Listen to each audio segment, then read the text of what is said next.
नंतर राज्यामध्ये 15 ऑगस्ट नंतर परत राज्यामध्ये पुन्हा पाऊस सक्रिय होणार आहे, पण ते पाऊस काय होणार आहे, विदर्भाकडे असणार आहे. विदर्भ म्हणजे कुठं, विदर्भामध्ये वर्धा, नागपूर, भंडारा, गोंदिया, चंद्रपूर, यवतमाळ, गडचिरोली तिकडल्या पट्ट्यामध्ये राहणार आहे. म्हणजे पूर्व विदर्भामध्ये ते पाऊस असणार आहे, म्हणून अंदाज तो सर्व शेतकऱ्यांना घ्यायचा.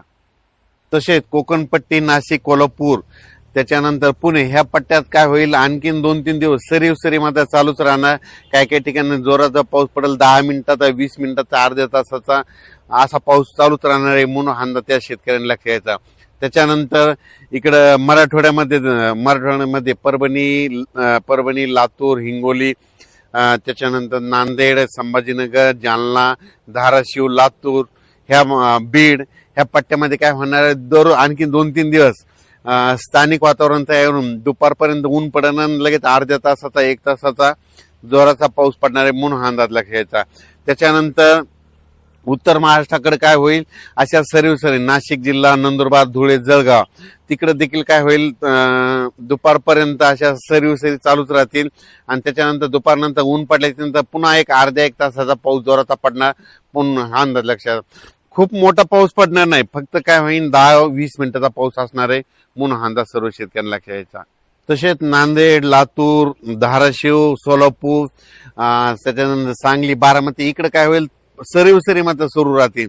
खूप मोठा पाऊस पडणार नाही, म्हणून अंदाज लक्षायचा. पण तरी पण काय होणार आहे, ह्या 3 दिवसामध्ये, आज म्हणजे 6 ऑगस्ट, 7 ऑगस्ट आणि 8 ऑगस्टच्या दरम्यान सोलापूर जिल्हा, लातूर जिल्हा, धाराशिव जिल्हा, इकडे सांगली जिल्हा, बारामती 2, कडाष्टी, बीड ह्या परिसरामध्ये काय होईल, अर्ध्या तासाचा 1 तासाचा जोराचा पाऊस पडणार आहे, स्थानिक वातावरण तयार होऊन, म्हणून अंदाज लक्षात येतात. खूप मोठा नाही, पण अर्ध्या तासाचा, 20 मिनिटाचा, 10 मिनिटाचा, 5 मिनिटाचा असा पाऊस पडून जाणार आहे, म्हणून हा सर्व शेतकऱ्यांना लक्षात यायचा. सोशल मीडियामधून असं ऐकण्यात येतं की सप्टेंबर ऑक्टोबर मध्ये पाऊस कमी पडणार आहे, पण सर्व शेतकऱ्याला सांगू इच्छितो की सप्टेंबर ऑक्टोबर मध्ये परतीचा पाऊस जोराचा पडणार आहे, धुमाकूळ घालणार आहे, म्हणून हा अंदाज सर्व शेतकऱ्यांना लक्षात घ्यायचा. त्यानंतर एक अशी बातमी आली की टेम्परेचर वाढणार, उलट टेम्परेचर वाढल्यामुळे फायदा होणार आहे. जितकं टेम्परेचर वाढलं त्यावेळेस काय होतं, उष्णता वाढते. उष्णता वाढली की हवेचे कमी दाब तयार होतात. कमी दाब तयार झाले की वारे जास्त दाबाकडून कमी दाबाकडे येत असल्यामुळे राज्यातला पाऊस वाढणार आहे. पण सर्व शेतकऱ्याला आणखीन एक सांगतो, महाराष्ट्राला 2 समुद्र आहेत, अरबी समुद्र आणि बंगालच्या खाडीचा समुद्र. अरबी समुद्रात मधून जरी काही भागामध्ये पाऊस नाही पडला तर तुम्हाला सांगतो 20 सप्टेंबर नंतर काय होतं की बंगालच्या खाडीमधून पाऊस येतो, त्या शेतकऱ्याची हरभऱ्याची, ज्वारीची पेरणी करून टाकतो.